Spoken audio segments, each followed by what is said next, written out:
En direct du domaine Howard, on est au rendez-vous d'Howard. Je ne sais pas c'est de la combienième édition, mais on a quelque chose de spécial cette année. Une panoplie de voitures Ford de un siècle, au moins un siècle. Je vois une 27. Et vous avez une quelle année? 1929.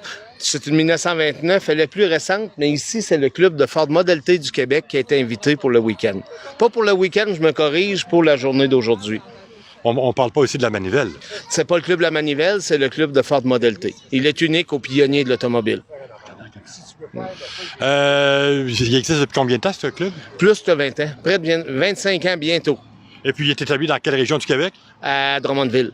OK, puis En banlieue de Drummondville. OK, donc c'est différents propriétaires à travers le Québec qui se sont donnés... Il reste environ 150 Ford Model T au Québec. Le club s'est fondé il y a une vingtaine d'années. Au début, on était 30, mais ça a donné une motivation aux gens de se joindre au club. Ceux qui en ont un, l'auto de grand-papa qui est d'une grange, qui marche plus. On le répare puis on embarque avec le club. On a 3 randonnées annuellement. À tour de rôle, les membres reçoivent le club chez lui pour faire visiter ce coin de province.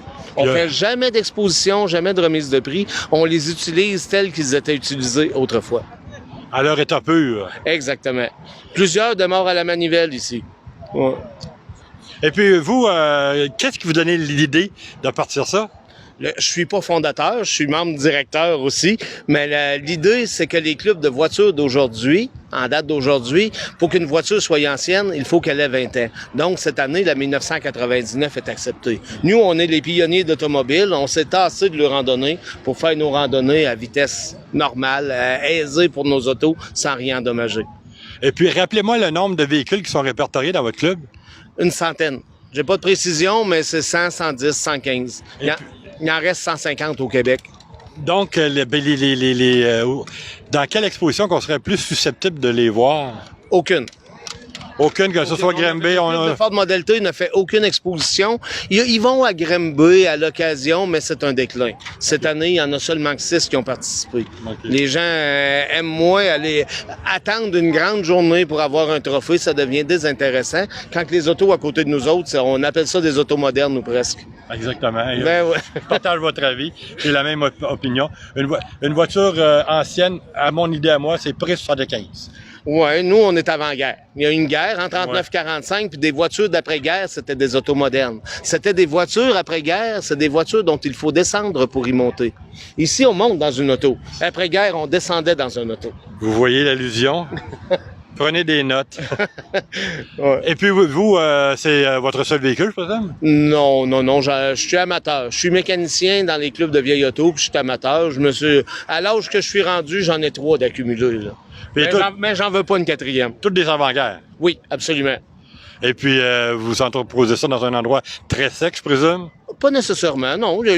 Moi, il y en a une de mon groupe de 3 que c'est l'ancienne de mon père. C'est la première auto de mon père qu'on a conservée. Puis elle couche pas dehors l'hiver, de toute évidence, mais elle a pas besoin d'être au sec puis tempérée. Et elle est une des preuves. Voilà, avec l'épaisseur de la tôle qu'on avait à l'époque. C'est un body de bois recouvert de tôle aussi. Le Ford Model T a beaucoup de bois. Le moteur a 20 forces, mais la carrosserie est très légère. Et puis, dans les différents modèles de Ford, c'était quoi? Il y avait le modèle T, le modèle A? Le modèle A, c'est son suivant. En 1927, les autres compagnies avaient dépassé Ford en technologie. Donc, ils ont cessé la production du modèle T pour remplacer par le modèle A, qui est plus lourd, que le moteur est passé de 20 à 40 chevaux, qui a des freins aux 4 roues, qui a une transmission 3 vitesses plutôt que 2. Il y a... De 1927 à 28, il y a un an, mais il y a 10 ans d'ingéniosité. Pas parce que le modèle A était vraiment plus avant-gardiste, parce que le modèle T avait traîné de la patte. On sait que c'est pas Ford qui a vraiment inventé l'automobile, parce que ça s'est fait graduellement. C'est du côté de l'Europe. Les premiers, l'Europe en 1900 avait 10 ans sur nous autres en avance. Parce qu'on on sait que dans la région de Sherbrooke, il y avait Georges Foot-Foss qui circulait avec une voiture. La fausse mobile. Oui, elle est historique, on en a entendu parler. Mais elle est disparue avec le temps. Oui, elle s'est faite à un seul exemplaire, je crois. C'est souvent le cas au début du siècle d'un bricoleur qui enlève le cheval pour s'essayer de se faire un petit moteur.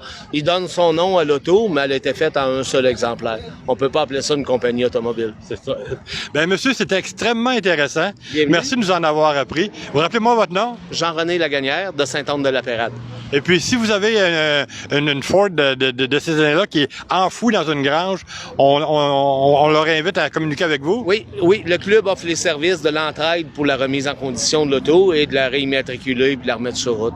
Le club est là pour ça. Avez-vous un site web? On a une page Facebook. Le club de la Manivelle a un site web, pas le club de Model T. C'est dans nos projets futurs. Ben, je vous souhaite bonne chance dans vos projets. Très aimable. Merci, bonne journée. Bonne journée.